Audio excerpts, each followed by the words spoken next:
topical testosterone is testosterone that's delivered transdermally or through the skin in a gel or a cream. It's actually an incredibly effective and, in my opinion, underrated option for optimizing your testosterone. As it's absorbing through the skin, it's actually quite long lasting. So one application, typically after you shower, can last 12, 16 hours, and so can elevate your testosterone levels significantly all throughout the day. As long as you're practicing good hygiene, there's minimal transference risks to other people because it's typically applied to the scrotum or your ball sack.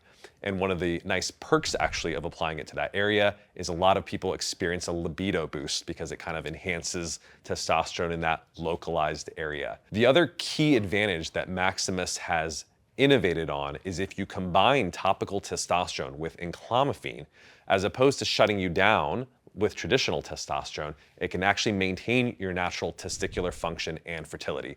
So you get the best of both worlds, elevated testosterone from the topical testosterone gel or cream, and it's maintaining your natural production through the enclomiphene as well.